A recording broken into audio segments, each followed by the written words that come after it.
Baik, apakah sudah selesai, Silva?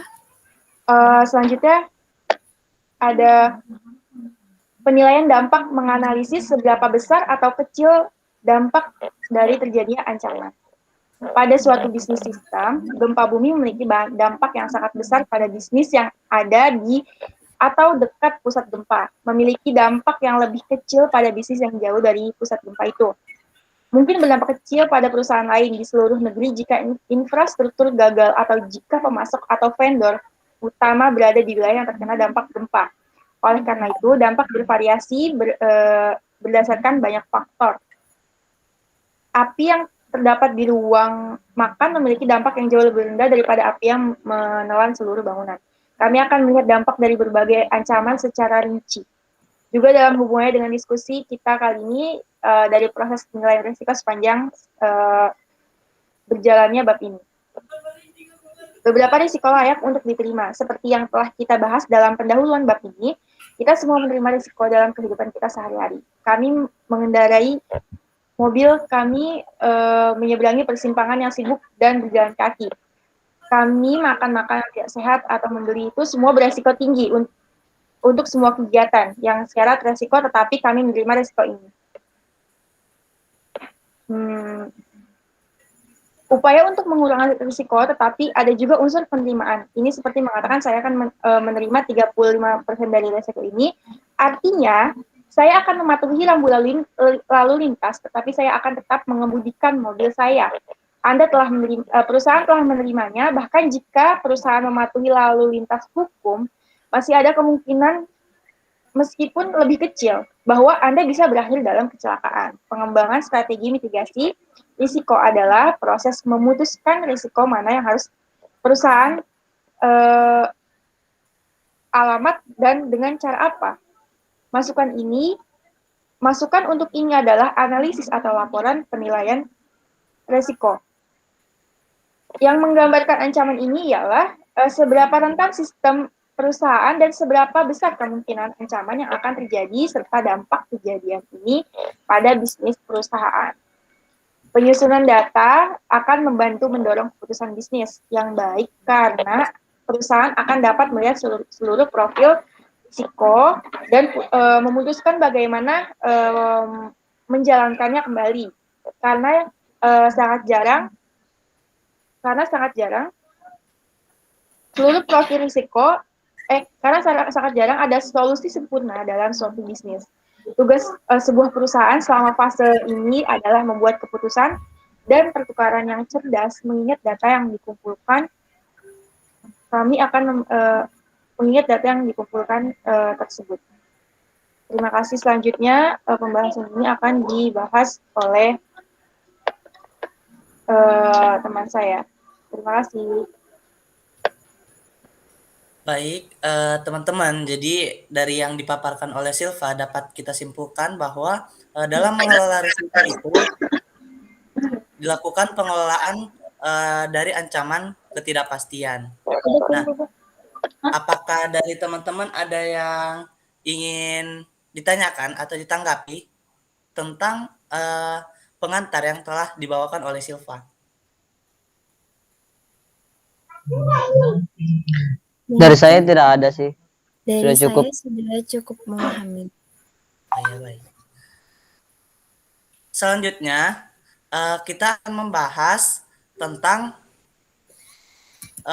komponen penilaian risiko yang akan dibahas oleh Santi. Pada Santi dipersilakan. Baik, terima kasih. Jadi di sini kita akan membahas komponen penilaian risiko. Sebelum kita masuk ke pembahasan 4 komponen ini, jadi sedikit pengantar ya. Pada bisnis continuity dan disaster recovery planning ini, kita harus memulai dengan yang namanya risk assessment. Nah, risk assessment ini merupakan bagian dari proses risk management yang lebih besar yang ditemukan di sebagian besar bisnis. Jadi terdapat 4 komponen utama ya dalam menilai threat assessment, vulnerability assessment, risk mitigation dan sebagainya. Jadi di sini ada people, proses, teknologi dan infrastruktur. Nah, kita mulai dari yang pertama yaitu people.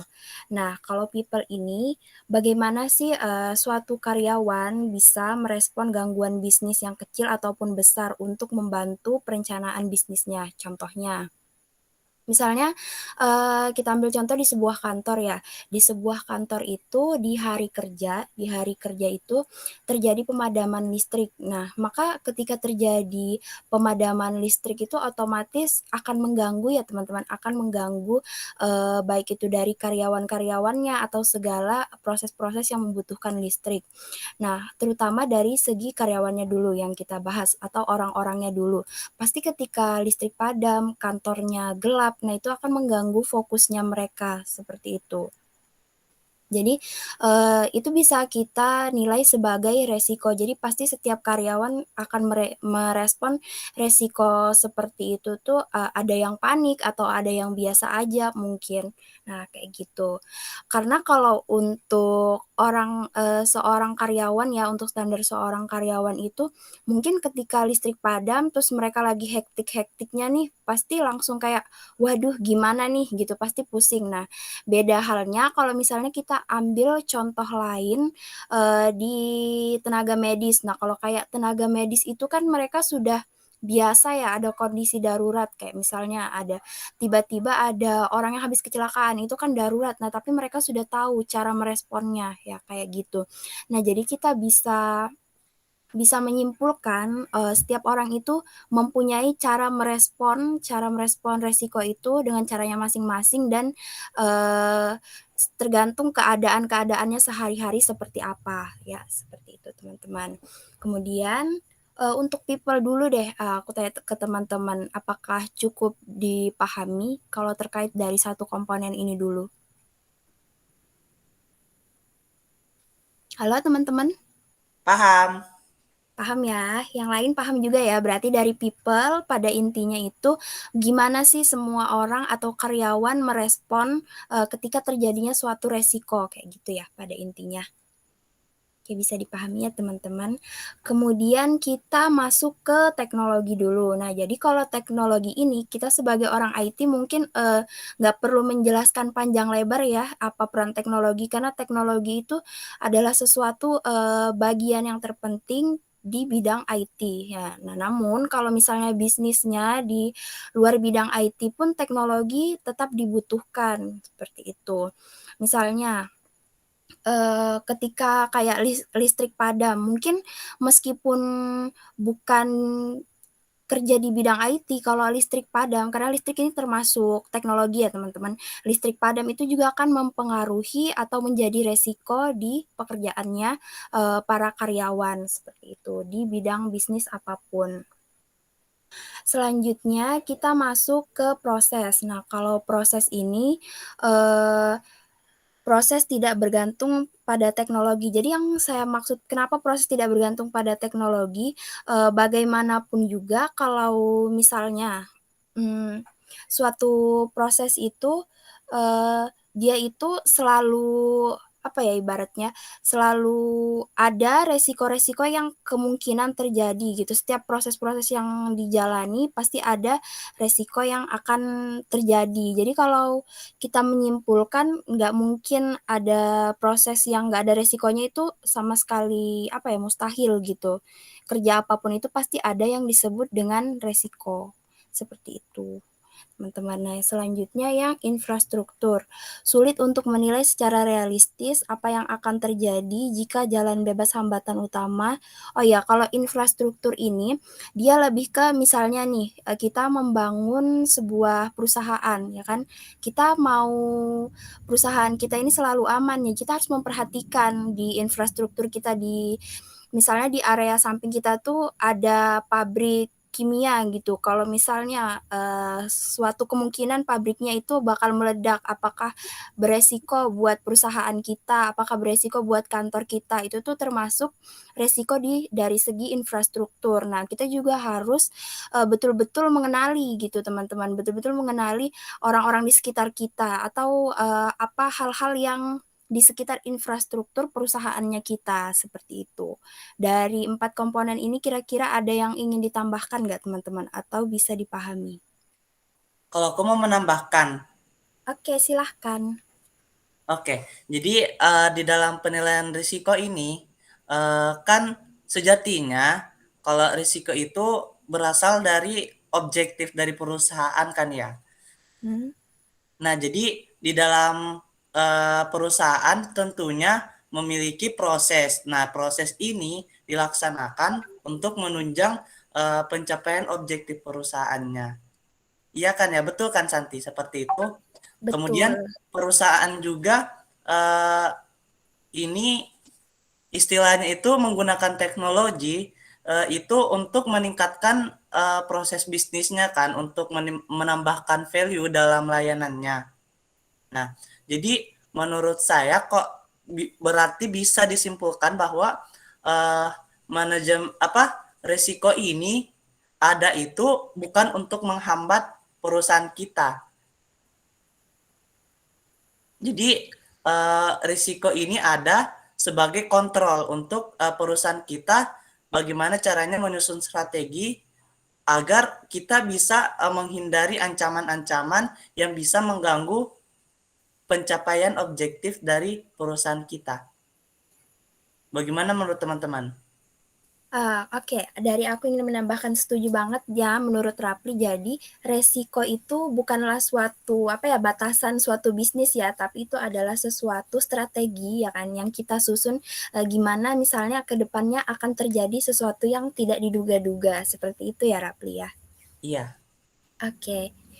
Kemudian kalau tidak salah tadi itu sempat juga disinggung sama Silva bahwa dalam naik mobil kenapa ada namanya rem. Kalau menurut teman-teman ya, rem dalam mobil itu gunanya apa sih untuk diciptakan? Oke, mungkin dari aku ya, kenapa rem diciptakan? Jadi kalau menurutku kalau kita sambungkan dengan manajemen resiko, jadi adanya rem itu ya mungkin untuk meminimalisir resiko dan juga sebagai kebutuhan sih salah satunya. Kalau misalnya nggak ada rem gimana kita mau berhenti ya? Tapi itu pasti sangat basic ya, ya kan? Bener kan Rapli?